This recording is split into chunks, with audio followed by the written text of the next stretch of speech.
Hello friends, welcome to ஷைனீஸ் சமையல். இன்றைக்கி நம்ம வாழைக்காயை வச்சு ஒரு சூப்பரான ஸ்நாக்ஸ் ரெசிபி தான் பார்க்க போகிறோம்.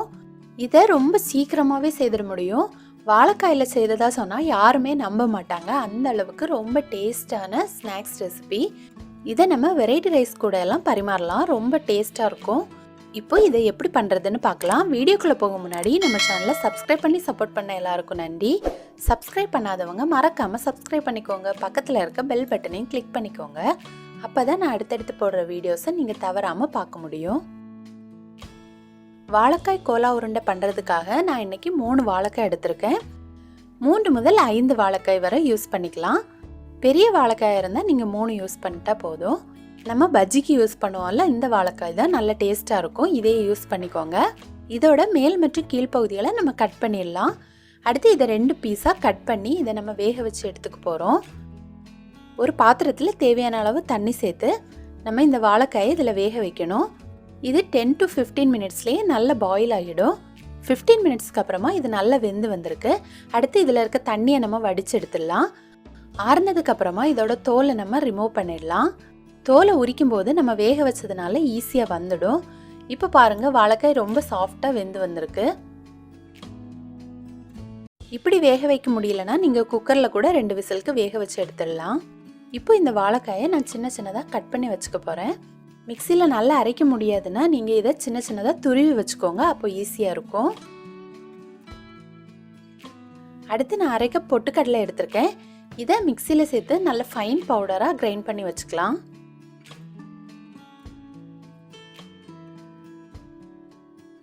அடுத்து ஒரு மிக்ஸி ஜார் எடுத்து அதில் நான் 3 காய்ந்த மிளகாய் சேர்த்துருக்கேன்.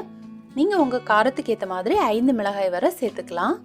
கூடவே 10 சின்ன வெங்காயம் எடுத்திருக்கேன். ஒரு கொத்து கருவேப்பிலை. அடுத்து 1 இன்ச் அளவுக்கு இஞ்சி எடுத்து இந்த மாதிரி சின்ன சின்னதாக கட் பண்ணி வச்சுருக்கேன். கூடவே 4 பல் பூண்டு, 1/2 டேபிள் ஸ்பூன் சோம்பு, அடுத்து 1/4 கப் துருவிய தேங்காய். துருவிய தேங்காய் வந்து இதுக்கு ஒரு நல்ல டேஸ்ட் கொடுக்கும். அதனால தேங்காய் கட்டாயம் சேர்த்துக்கோங்க.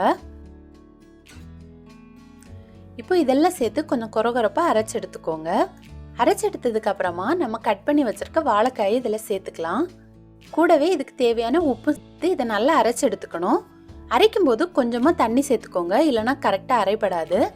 முடிந்த அளவுக்கு கம்மியாகவே தண்ணி சேர்த்துக்கோங்க, இல்லைன்னா நமக்கு இது உருண்டை பிடிக்க கஷ்டமாகிடும். அரைச்சி எடுத்ததுக்கு அப்புறமா இதில் 1/4 டீஸ்பூன் பெருங்காயத்தூள், 1 டேபிள் ஸ்பூன் நறுக்கிய கொத்தமல்லி தழை இதெல்லாம் சேர்த்து நல்லா மிக்ஸ் பண்ணிக்கணும்.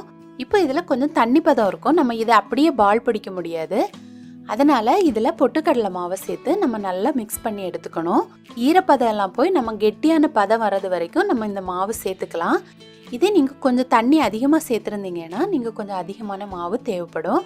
அதனால் மாவோட அளவு வந்து நமக்கு கரெக்டாக சொல்ல முடியாது. இப்போ இதெல்லாம் சேர்த்து நல்ல திக்கான பதத்துக்கு மிக்ஸ் பண்ணி வச்சுக்கோங்க. அடுத்து கையில் நல்லா எண்ணெய் தடவிக்கோங்க. நம்ம உருண்டை பிடிக்கும்போது கையில் எல்லாம் ஒட்டாமல் இருக்கிறதுக்காக நம்ம எண்ணெய் தடவிக்கலாம். அடுத்து நம்ம இதில் கொஞ்சம் கொஞ்சம் மாவு எடுத்து உருண்டைகளாக பிடிச்சிடலாம். எல்லா உருண்டைகளும் ஈவனாக இருக்கிற மாதிரி பார்த்துக்கோங்க.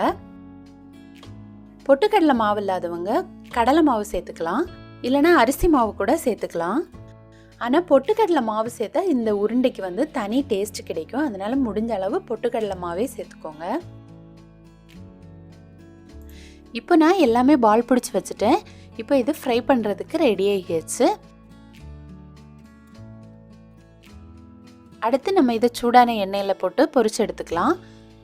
எண்ணெய் வந்து லோ ஃப்ளேமில் இருக்கிற மாதிரி பார்த்துக்கோங்க, இல்லைனா மேல் பகுதியெல்லாம் சீக்கிரமாக வெந்துடும், உள் பகுதி வேகாமல் இருக்கும். அதனால் எண்ணெய் லோ ஃப்ளேமில் வச்சுக்கோங்க. இப்போ திருப்பி விட்டுக்கோங்க, அப்போ தான் ஈவனாக வெந்து கிடைக்கும்.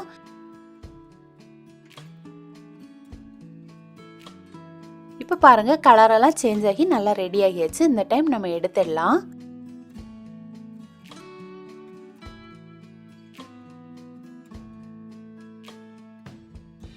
இதே மாதிரி மீதி இருக்க பால் எல்லாமே நம்ம பொரிச்சு எடுத்துடலாம்.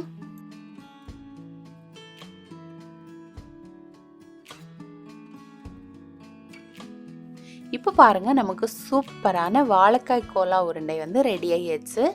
இதோட மேல் பகுதி ரொம்ப கிறிஸ்பியாகவும் உள்பகுதி சாஃப்டாகவும் இருக்கும். ரொம்ப டேஸ்ட்டாகவும் இருக்கும். நீங்களும் கட்டாயம் ட்ரை பண்ணி பாருங்கள். நம்ம இதில் பெருஞ்சீரகம் சேர்க்கும்போது அதோட மனம் வந்து ரொம்ப சூப்பராக இருக்கும். இந்த கோலா உருண்டை வந்து வாழைக்காயில் செய்ததா யாருமே நம்ப மாட்டாங்க, அந்த அளவு டேஸ்ட்டாக இருக்கும். குழந்தைங்கள் முதல் பெரியவங்க வர இதை ரொம்ப விரும்பி சாப்பிடுவாங்க. இதை நம்ம ஈவினிங் டைம் ஸ்நாக்ஸாக சாப்பிட்டுக்கலாம், இல்லைனா வெரைட்டி ரைஸ் கூட சைடாக வச்சு கூட சாப்பிட்லாம். ரொம்ப டேஸ்ட்டாக இருக்கும். நீங்களும் இந்த ரெசிபியை கட்டாயம் ட்ரை பண்ணி பார்த்துட்டு எப்படி வந்துச்சுன்னு உங்களோட கமெண்ட்ஸை சொல்லுங்கள். இந்த வீடியோ உங்களுக்கு பிடிச்சிருந்தனா சைனீஸ் சமையலை மறக்காமல் சப்ஸ்கிரைப் பண்ணிக்கோங்க. தேங்க்யூ.